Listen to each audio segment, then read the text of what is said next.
Alright, good day everyone.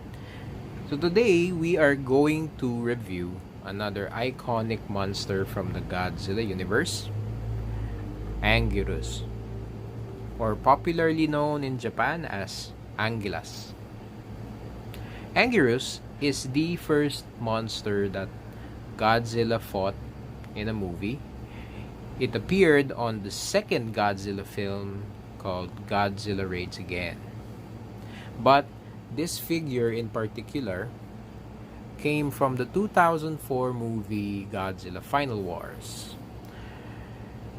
So, any collector out there of Godzilla kaijus would attest that an Anguirus figure doesn't really come out that often.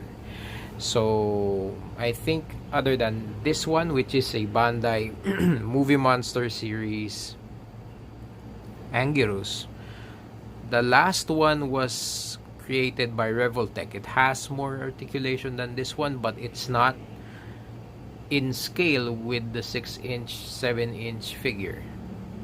This one, though, kind of does. Anyway, so this is a Bandai movie monster. Again, this is a Bandai movie monster series, Anguirus. So first, let's look at the paint application. So, as you can see, it was hastily painted. I guess since this is a movie monster series, a lot of those figures are kind of in the budget range, so they're not really painted that well. As you can see here, there are even some spikes that are not painted at all on the front and on the hind legs. I'm sure the tail doesn't look like this. The color of the color scheme overall is a bit off, and the toes, I mean the nails on the toes, I'm sure they're not yellow. But anyway, yeah, so this is, since this is more of like a budget figure, so I guess that's part of the reason why it's painted this way.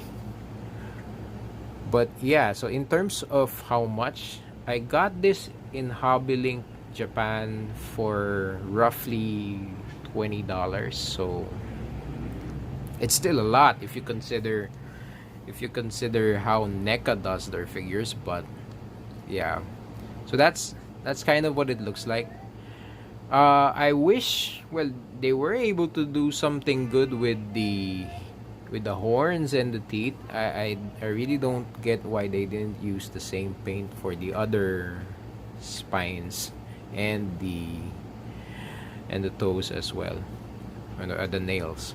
So yeah, so that's what the paint looks like. Now, in terms of articulation, let's see this figure. So in terms of articulation, the head, the mouth doesn't move. It's soft, but it doesn't hold the pose because it's vinyl. So the whole thing is made of vinyl, by the way. The head, I mean the neck, moves on a swivel, but it's not a ball joint, so it's not gonna move up and down. So it's just gonna move side to side.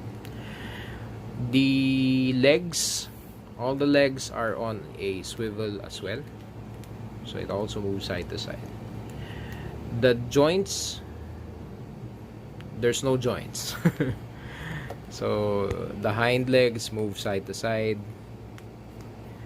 and the tail, there's, as much as there's it seems there's like a joint here, it's glued shut, so you can't really move it, and you can't really adjust it. So it's kind of a big figure if you think about it. If your display case is a bit small, it's kind of a big figure to display. You can imagine I have my figures are on a 12-inch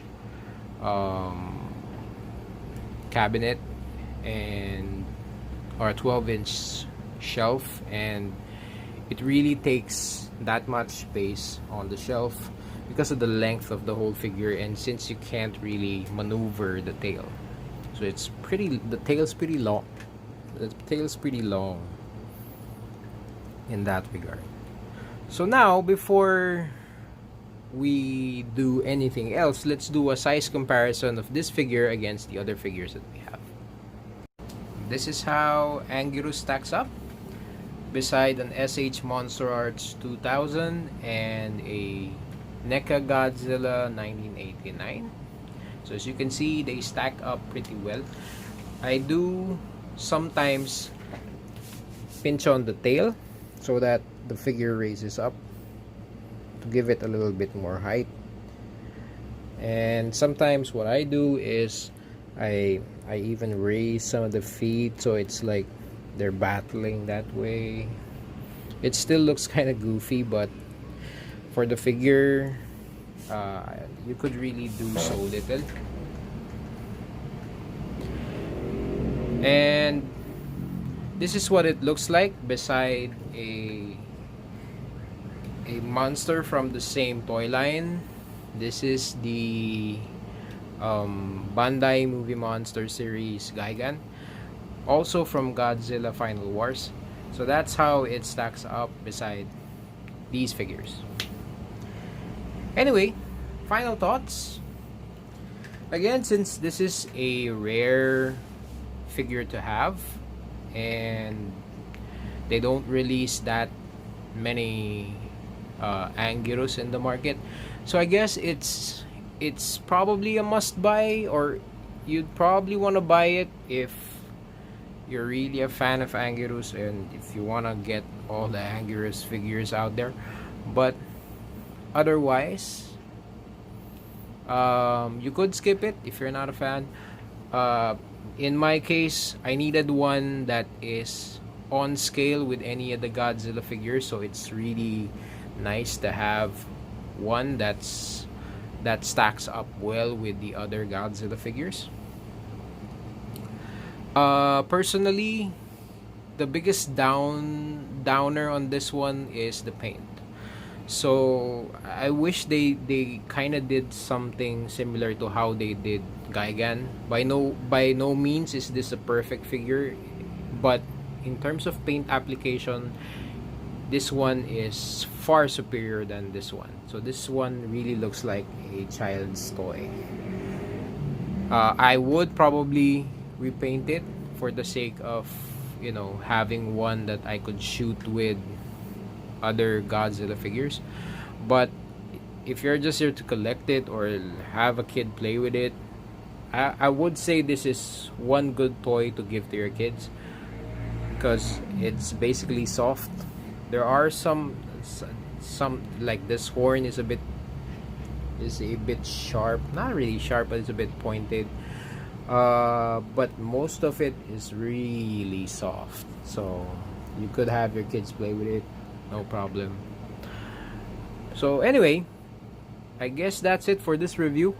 So if you haven't already, please give this video a thumbs up, please subscribe to the channel, and I will see you guys soon. Peace.